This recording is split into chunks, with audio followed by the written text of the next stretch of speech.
nice kicks, hype beats for hype shit. Don't cry, Wu-Tang, all up on my fly kicks. I'm just a sneakerhead. I'm just a sneakerhead. I'm just a sneakerhead. Sneakerhead. Sneakerhead. I'm just a sneakerhead.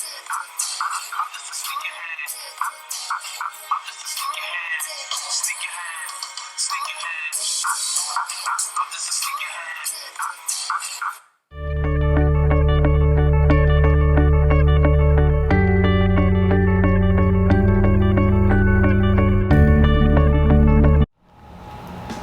So, you know, you're from the Virgin Islands, you know, your pops was born there, but you know, his family comes from Puerto Rico, and you describe, you know, your pops was a major influence in you entering the sneaker game, and he has a fucking closet.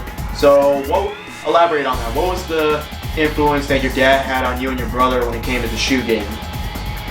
Yeah, well, basically, so my brother was a little bit different, because he, like, all type of other weird stuff, but you know, the Air Maxes definitely got me into those. So did my Theo James. A lot of filler shit, a lot of Reebok. He definitely got me into the Air Jordan 10, which I was not a fan. I do like the wings coloration. I mean, I was always interested, like, I wasn't into 10s in particular, but when I saw that the wing shit, I said, okay, I see what you're doing there. He got me a pair when I was younger, and it was the red and white pair with the gray stitching. I'm a little iffy about these, and then I wore them to school, and everybody was like, bro, what the fuck did you get those there? Then he got me into the Jordan boots, which were actually, I don't think I see them producing much of those anymore. But I had an all white pair and then a wheat pair. Those were just like fucking amazing. You know, Jordan ain't just sneakers and it ain't just tracksuits. You gotta look at what else they're fucking doing. Yeah, like, dude, those were my school shoes. Like, he bought me he was like, I know your school's very strict with the coloration. He brought me an all black pair of Jordan boots. You know, an all white pair. And he's like, those are your school shoes. You wear those. I'm like, damn, okay. Yeah, that's the weird thing about family, because, you know, I admitted you when I was growing up, I kind of went deep into the shoe game just recently, you know, a year and a half ago, but looking back at my childhood, you know, gaining memories of, you know, I knew I was always into shoes, you know, and I just had a different perspective of it, you know, being from a working class family, didn't want to spend a lot of money. So me thinking I could get a $60 pair of Chucks was considered, oh shit, I'm fucking balling right here. That, to me, that was like balling. Between the $60 and $100 range, but if I could talk y'all into this, are we in there? Yeah, and I look back at childhood photos, you know, where it showed me in a picture of baby Jordans that my cousin Christian admitted he was a hand-me-down, but I looked so awesome in them, and I had Fila shit and stuff like that, and I was doing the tracksuit shit. And then I remembered as a kid, you know, when I specifically remembered in the first grade I would obsess over this book on famous African-American inventors. So, you know, like Madam C.J. Walker, Elijah McCoy, but my favorite was Jan Ernst, you know, the man who invented the lasting machine. The automatic lasting machine to put shoes together. Everyone thought he was fucking crazy, but he fucking did it.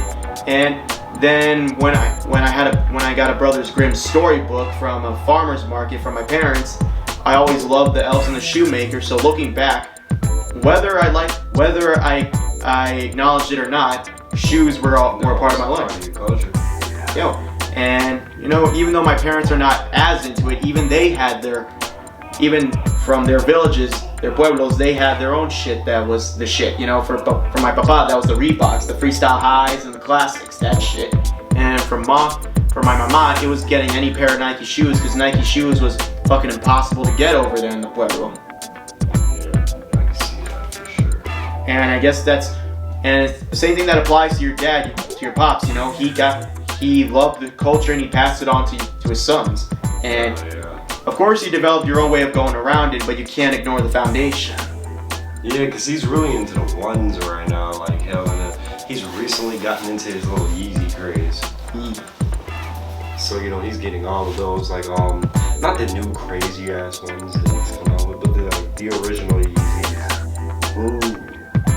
Like talking about Air Yeezys? Oh no, he has those, but the regular, the ones they first started coming out with on Adidas.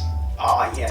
Not the ones that look like, oh, it's brand new. But no offense.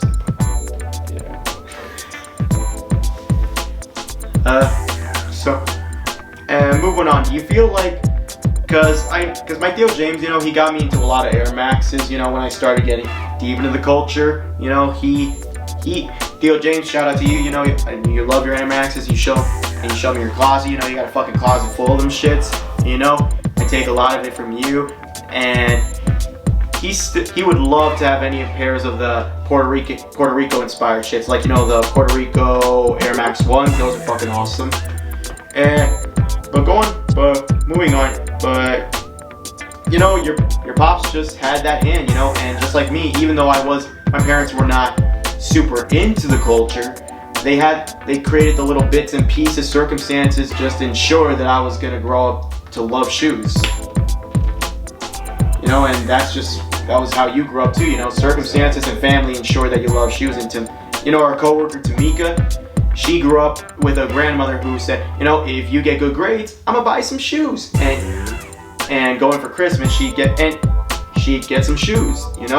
It's just something that is very common with us as people of color, as immigrant-based families or working class families. People of color. To us, having something that was presentable and something that we could use every day was very important to us. Exactly.